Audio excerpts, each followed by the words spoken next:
함께 묵상할 말씀의 제목을 한번 따라 읽겠습니까?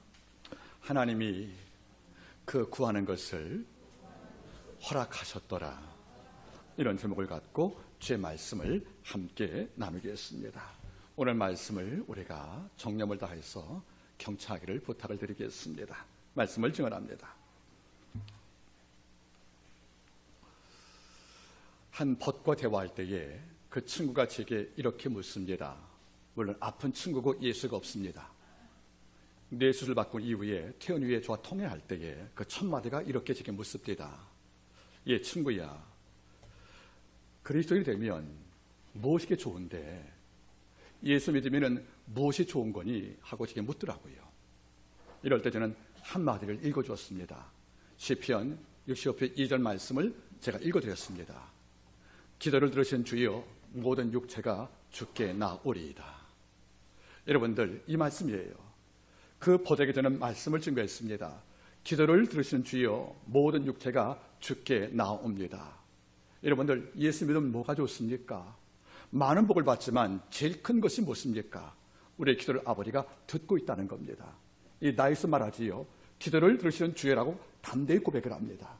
이런 까닭에 하나님께서 우리 마음 안에 언어화되지 못한 말이 있다 할지라도, 정말 말로 표현 못할 만큼 힘들어서 단어가 뭉겨지고 발음도 명확하지 못하고 또 내 기도가 문장이 안 되어서 눈물로 호소한다 할지라도 이 모든 기도에 담긴 맥락과 내용을 아는 분이 바로 하나님이 아니겠습니까? 설사 눈물 한 방울에 담긴 우리의 모든 의미까지 아버지가 읽고 있다는 겁니다. 그래서 하는 말이 뭡니까? 기도를 들으시는 주여라고 다윗이 고백했다는 것이 아니겠습니까? 자, 이런 까닭에 한번 돌아보겠습니까? 우리가 인생을 한다면 기도할 수밖에 없다는 것이에요. 돌아보십시오. 우리 이런 말 안 합니까? 내 평생 돈 걱정을 살아봤으면, 돈 걱정을 살아봤으면, 내 평생 자식 걱정을 살아봤으면, 내 평생 건강 걱정을 살아봤으면, 우리 이 말이 노래 아닙니까? 우리가 잠을 왜 깊게 숨겨차지 못합니까? 이런 세 가지 근심이 내 마음을 누르고 있다는 거예요. 내 평생 돈 걱정을 살아봤으면 좋겠다는 거죠. 여기서 우리가 자유로운 자 있겠습니까? 내 평생 자식 걱정 없이 살아봤으면 좋겠다는 말이 왜 우리 마음에 염원이 아니겠습니까? 또 내 평생 우리 몸이 아프잖아요. 나이 먹으니까 뼈가 아프더라고요. 이러니까 늘 엎드리면 어떤 말이에요? 아이 자는 거 볼 때마다 내가 늙어가는데 우리 아이가 아직은 어리잖아요. 어떤 마음이에요? 내 건강 걱정할 수가 없다는 거예요. 우리는 돈 걱정, 우리는 자녀 걱정, 더 나가서 우리는 건강 걱정 때문에 일평생 어둡게 산다는 거지요. 그런데 세상 모든 사람들은 이 걱정을 마음에 끌어안고 살지만 우리는 주께 드릴 수가 있다는 거죠. 뭘로? 기도로 하나님께 나갈 수가 있다, 그런 말입니다. 그래서 히브리인들은 기도의 명칭을 팔랄 이렇게 부릅니다. 팔랄. 무슨 말입니까? 어디 사이에 내가 있다, 그런 말이에요. 내가 돈 걱정이 있어요. 내가 자식의 걱정으로 마음이 아파요. 내가 여러분들 건강으로 아파요.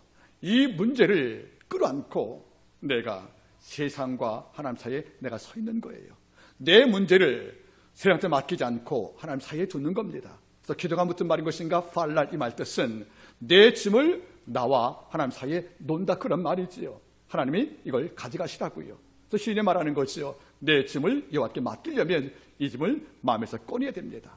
이걸 꺼내서 주께 고백할 때 세상한테 맡기는 것이 아니고 내 그 마음의 짐을 꺼내어서 나와 하나님 사이에 두는 거죠. 아버지 가져가시라고요. 이 짐을 아버지가 담당하시라고요. 이것이 바로 팔랄, 그들 말로 기도의 의미가 되는 것이 아니겠습니까? 여러분들, 기도를 들으신 주라고 다윗이 알려주었습니다. 이 말은 우리에게 기도할 이유와 기도할 목적을 분명히 설정하는 것이 아니겠습니까? 이런데 중요한 것이 또 하나가 있습니다. 모든 자가 기도의 가치를 알지만은 따르겠습니까? 하나님께서 외면할 수 없는 기도를 드려라. 수많은 기도가 다 아버지 앞에 합당한 게 아니라는 거지요. 하나님이 외면할 수 없는 기도가 있다는 거예요. 하나님이 외면, 즉 이 기도를 외면 못할 기도가 있다는 거지요. 이것을 우리는 어디서 볼 수 있습니까? 열왕기상 우리가 3장에서 볼 수 있다는 거지요. 20살의 왕자인 솔로몬이 기브온 산당에서 1천 번제를 드립니다. 1000마리의 양을 잡아다가 하나님께 다 드렸습니다. 그럴 때 그가 드린 후에 잠을 잘 때 꿈에서 아버지가 그를 찾아왔다는 거 아니겠습니까? 그래서 주가 말씀합니다. 얘야, 너는 내게 무엇을 원하느냐고요. 이럴 때 솔로몬이 이제 채 20살입니다. 뭘 그랬습니까? 내가 백성 사이의 재판을 송사할 지혜, 듣는 마음을 구했다는 거 아니겠습니까? 내가 왕되어서 재판에서 잘못 죄가 있으면 죄 없는 자 죄 있게 만들 것이고 죄 있는 자 죄 없다 하면 나라의 공의가 안 쓸 것이 아니겠어요? 이러니까 내가 나이가 어리지만 백성의 모든 문제를 담당할 만한 이런 지혜, 즉 듣는 마음을 기도할 때 하나님이 뭐라 했습니까?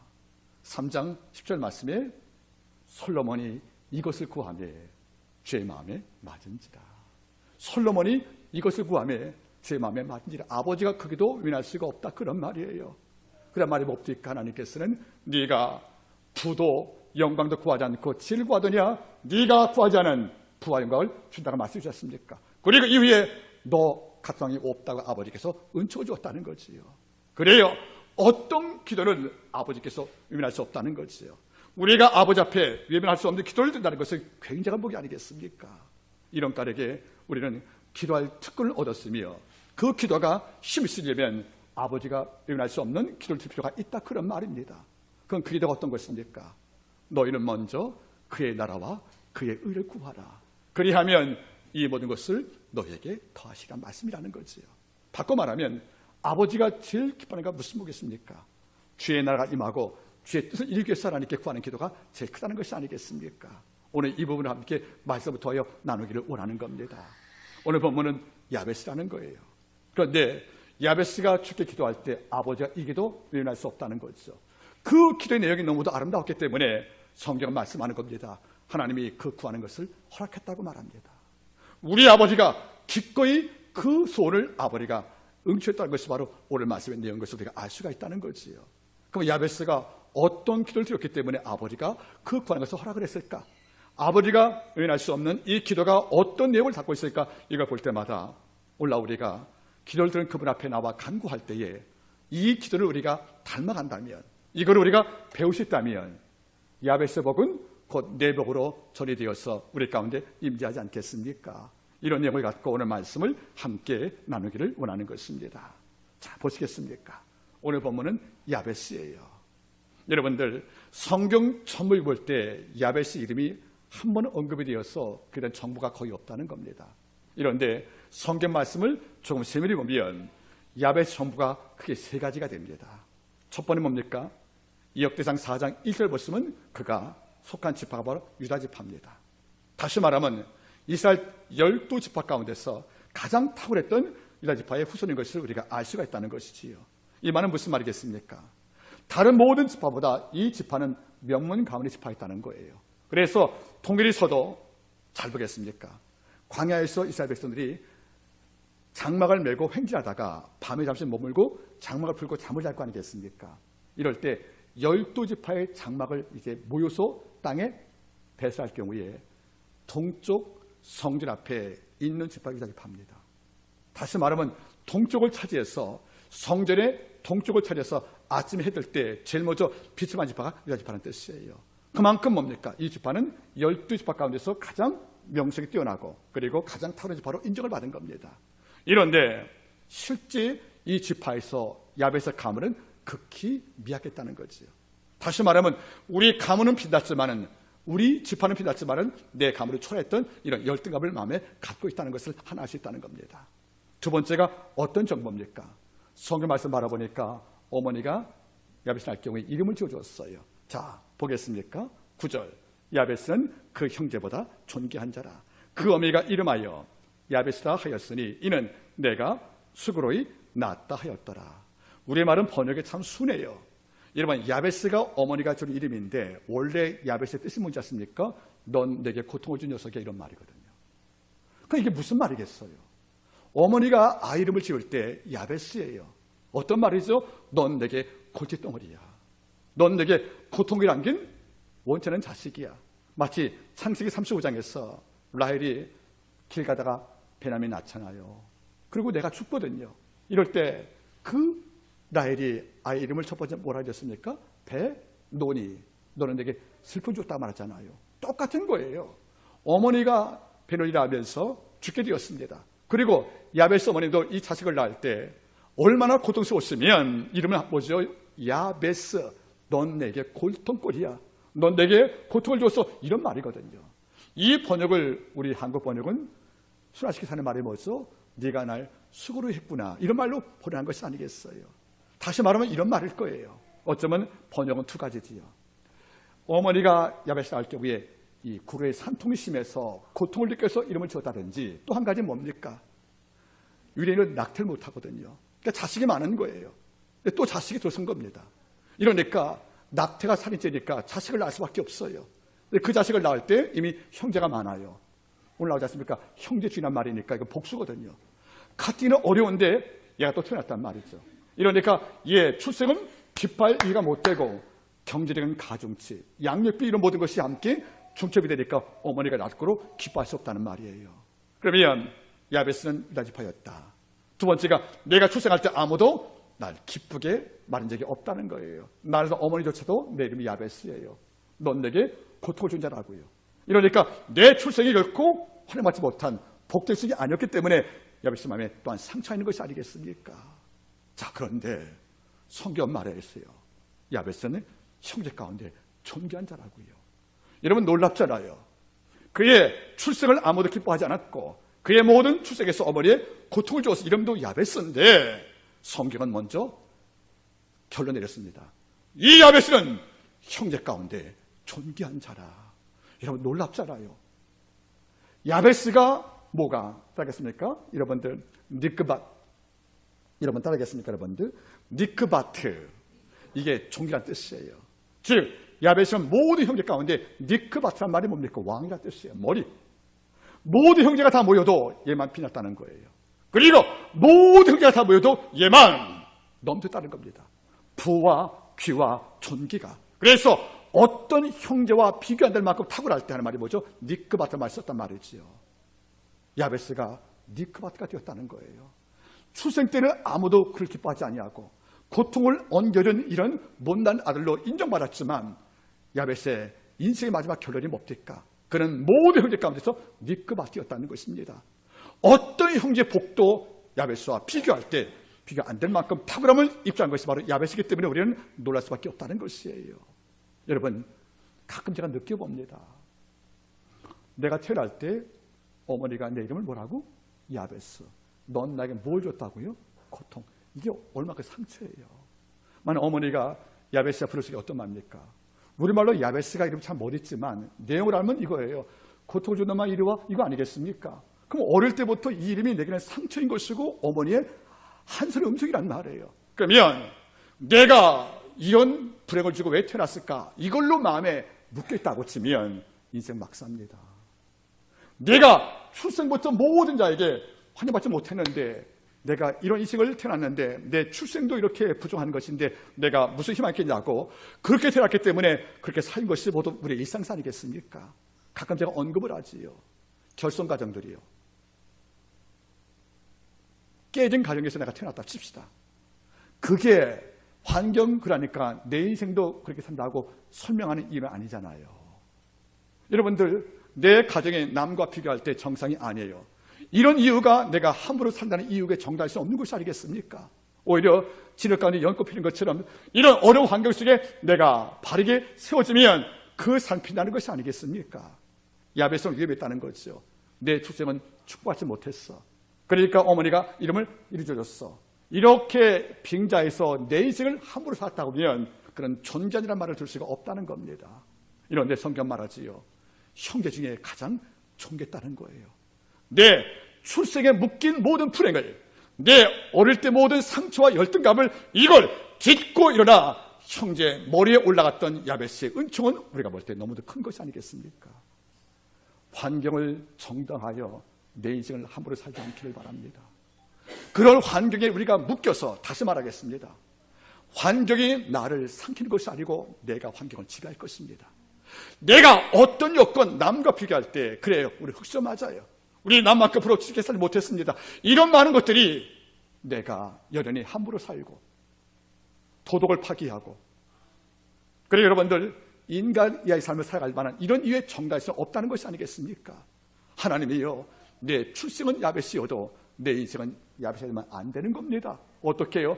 이걸 딛고 서서 이걸 지배하여 나는 형제 가운데 니크바트 모든 자의 복이 나 비교 안 되는 이런 은총을 그가 마지막에 우리한테 선사한 것이 아니겠습니까? 여러분 잊지 마세요. 다윗도 이세의 아들 가운데 여러분들 거의 막내와 다름없는 8번째 아들이었어요.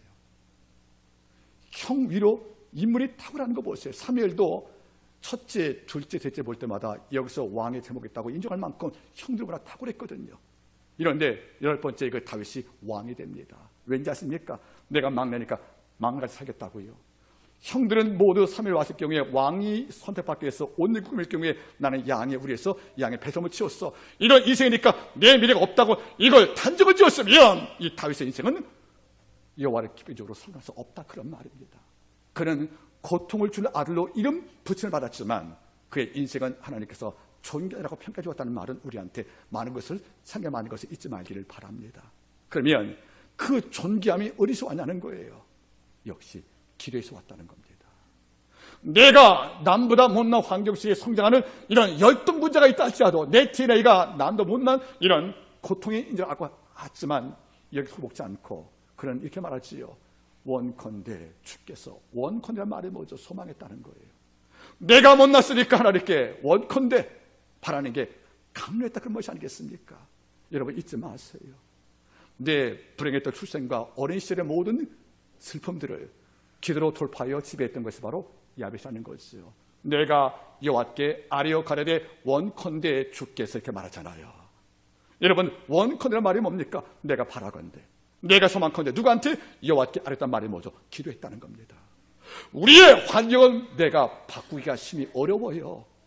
내가 태어난 모든 여건은 내가 조그만 노력 갖고도 바꾸기가 심히 쉽지가 않다는 거지요. 그러나 말의 쓴물은 야훼가 단물로 바꾸는 겁니다. 여러분에게 죽은 물은 아버지께서 생수 바꾸는 것이 아니겠어요? 우리 아버지가 기도할 때 개입하여 내 삶을 붙잡으시면 내가 도저히 바꿀 수 없던 모든 여건은 야벳에서 니크바스로 바뀌는 것이 아니겠냐, 그런 말이에요. 왜 지금도 내가 현재 속한 여건에 묶여서, 왜 지금도 내가 사는 여건에 내가 압제당하여서 숨도 못 쉬고 삽니까? 여러분 다시 말할게요. 환경은 우리한테 위협은 가해도 우리를 삼킬 수가 없는 겁니다. 환경은 우리한테 공포를 주할지 몰라도 내 인생을 바꿀 수가 없다는 것이에요. 우리의 삶 속에 정말 필요한 게 뭡니까? 야베스가 여호와께 아뢰어 가려되 원컨대란 말이 필요하다는 겁니다. 이런 무엇을 원했습니까? 우리가 원하면 기를 주신 주여, 모든 육체 가운데 제가 있는데 제가 죽게 한다고 고백하는 것이 맞잖아요, 여러분. 그는 원컨대 외치며 주께 이름 말합니다. 주께서, 원컨대 주께서 나에게 복의 복을 더하십시오 기도했다는 거예요. 복의 복을 더하십시오. 복의 복을 더한 말은 의미가 두 가지예요. 저는 뭡니까? 복의 풍성함을 날 때 문학 표현을 보는 거죠. 즉 복의 복을 더한 말이 뭡니까, 여러분들? 복이 너무도 많기 때문에 표현할 때 이거는 복의 복이야 하는 풍성을 말하기도 하는가 하면, 또 한 가지 뭡니까? 지금 내가 받은 복도 크지만 이보다 더 큰 복을 달라, 그런 말이에요. 그래서 무슨 말이겠습니까? 앞의 복은 내가 날려 쓰는 것이고 뒤의 복은 뭡니까? 내가 이웃을 쓰겠습니다 하는 것이 복의 복이 아니겠냐, 그런 말입니다. 여러분 바라보세요. 하나님은 내게 복 준 분이 맞습니다. 이런데 기도할 때 아버지가 내게 복의 복을 또 얹어주십니다. 여러분 잘 보겠습니까? 누가 보면 10장 볼 때 10명 나환 자가 있잖아요. 10명 나환 자가 일평생 마을에서 추방을 당한 거예요. 그래서 음해진 동굴 속에서 살고 있는데 격리가 되어서 몸이 병들 때 희망이 없잖아요. 이러다가 어느 날 겨울을 맞이했는지 그들이 잠깐 밖을 나와서 마을 옥에 바라보니까 주님이 지나가시거든요. 그럴 때 그들은 희망을 걸었어요. 우리가 들릴 소문이 아니면 문둥병자가 나왔다 하더라. 그래서 누구한테 이루어진 기적은 내게도 가능해. 이런 등가 믿음을 통해서 10명이 한 목소리로 합창을 합니다. 다윗 자손 예수니여 나를 불쌍히 여기라고요.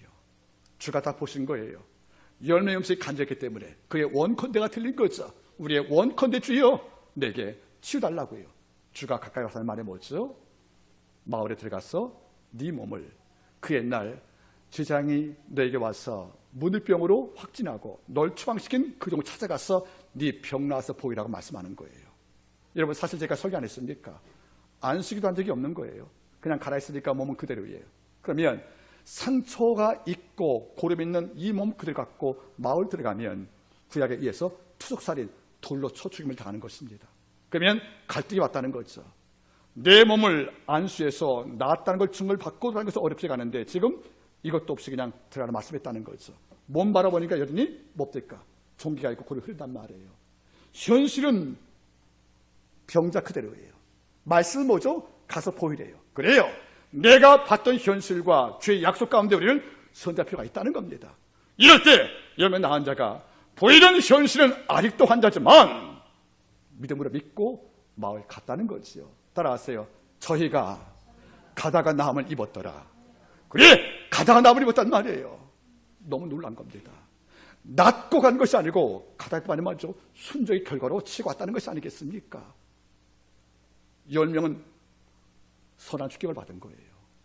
이 순간에 한 명이 돌아갑니다. 아합이 물어봤겠죠. 너 어디 가냐고요? 내가 먼저 해결할 게 있다. 그러니까 아합이 말하는 거죠. 아까 그분의 말씀에 제자한테 몸을 보여서 병 나았다는 확진을 받아야 우리가 사회생활 복귀할 수 있어. 이러니까 그건 다음에 하고 우리 같이 가자 할 때 이걸 거부하고 누구한테 먼저 갔습니까?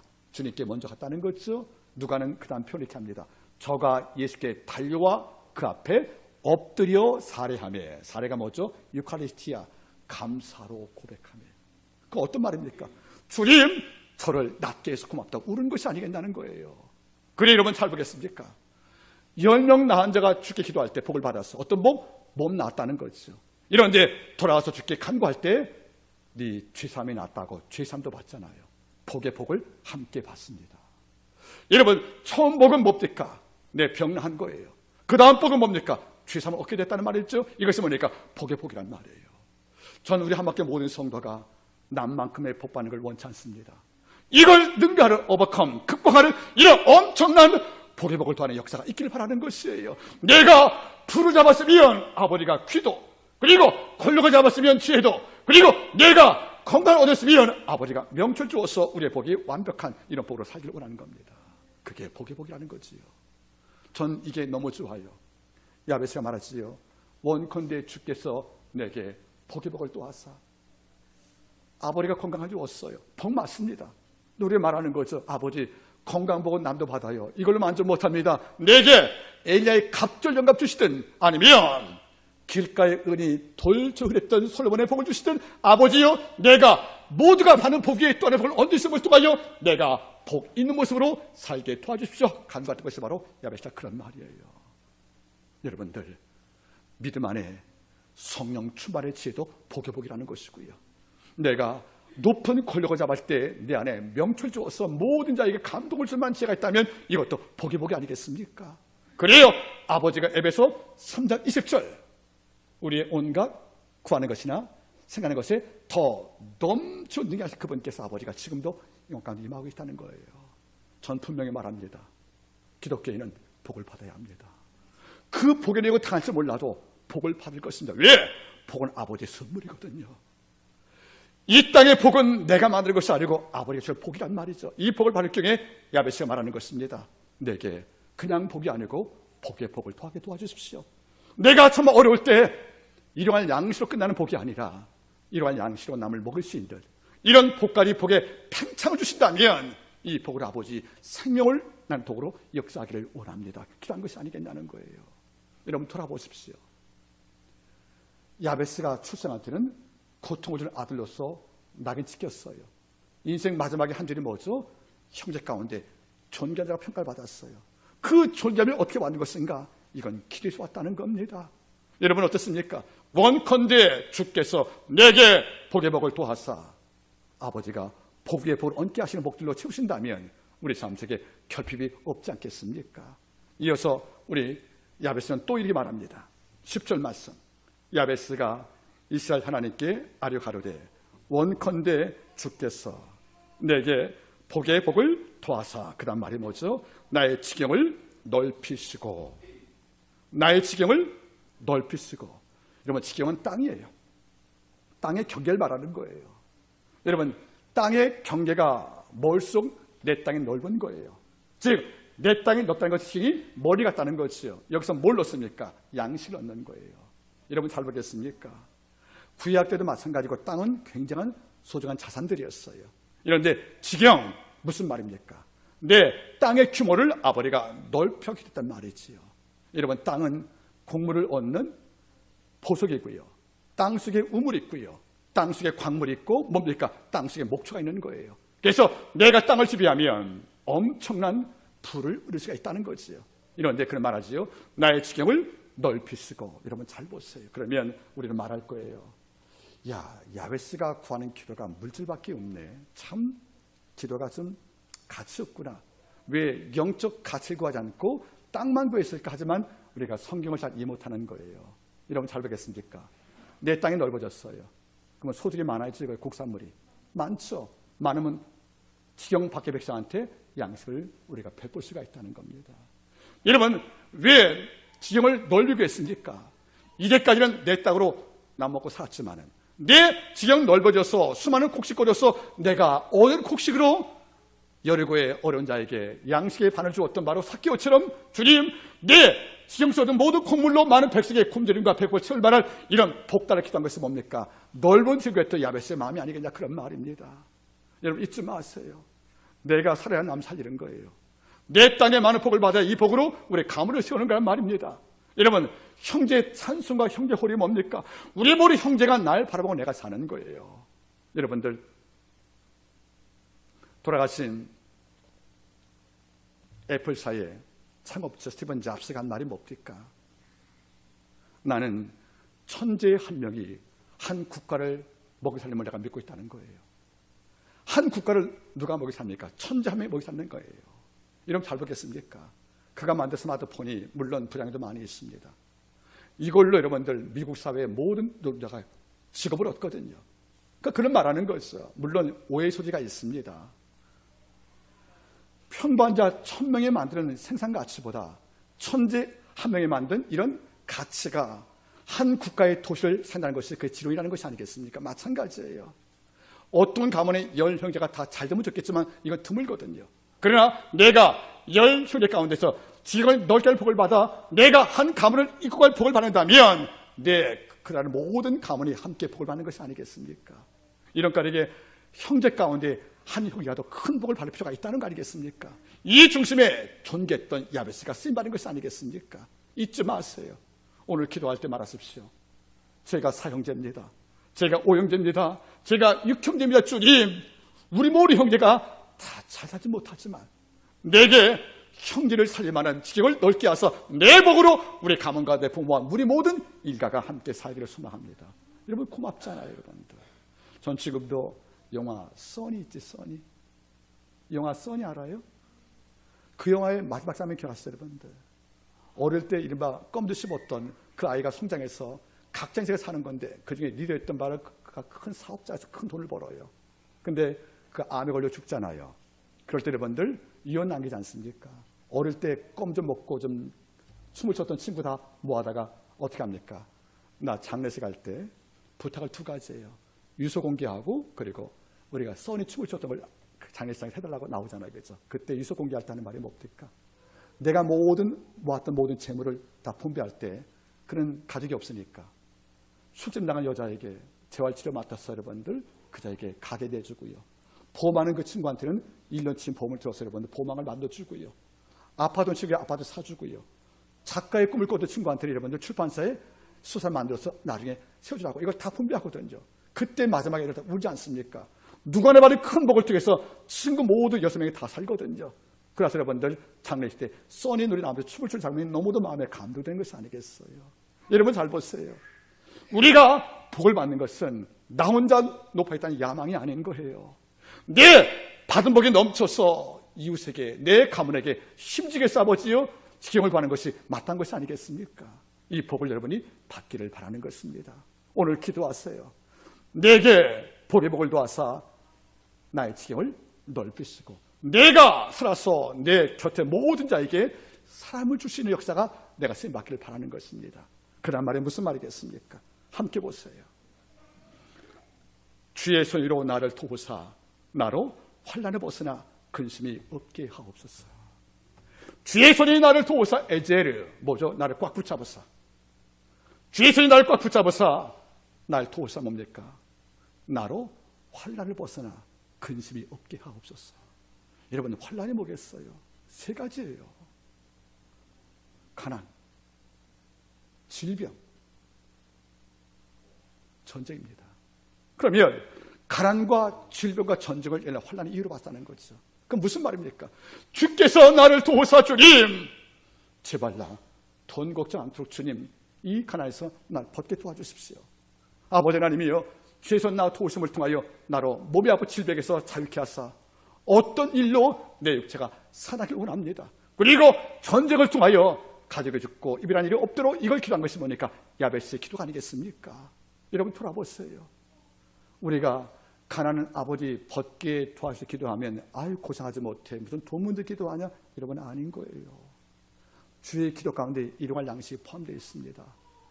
일용할 양식으로서 여러분 우리가 남의 거 빼앗고 남에게 도둑질 할 수밖에 없다는 거예요. 우리가 물질복 구하는 것은 절대로 잘못이 아닌 것입니다. 다만 이 물질 자체가 목적이 아니고요. 주의 뜻을 위해서 사용될 도구로 구했다면 아버지가 그 기도 외면치 않는 것이 아니겠습니까? 기도하세요 여러분들.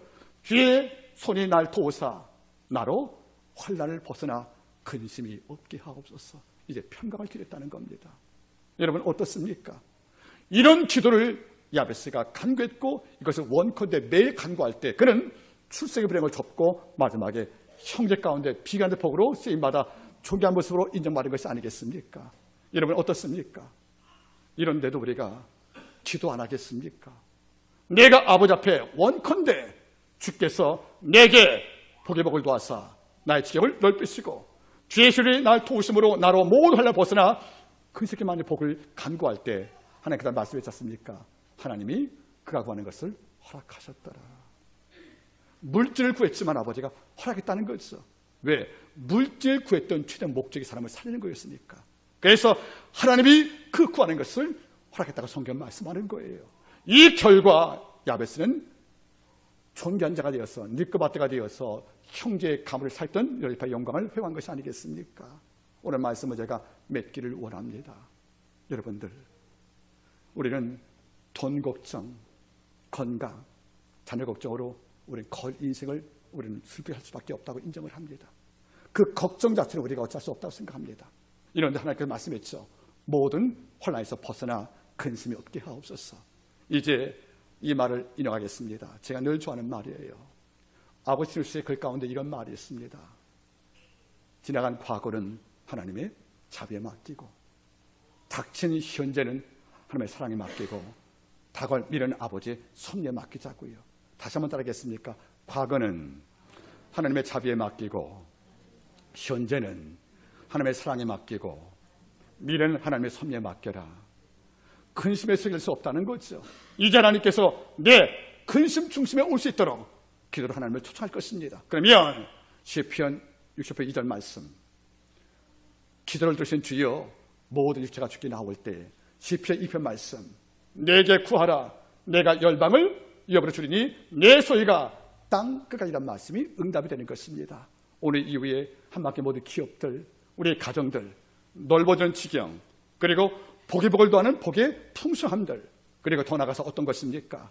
아버지가 날 도와서 환난에 벗어나 근심이 없는 평강의 물결이 우리를 지배할 때 우리의 표정도 우리의 언어도 우리의 발걸음도 힘이 있지 않겠습니까?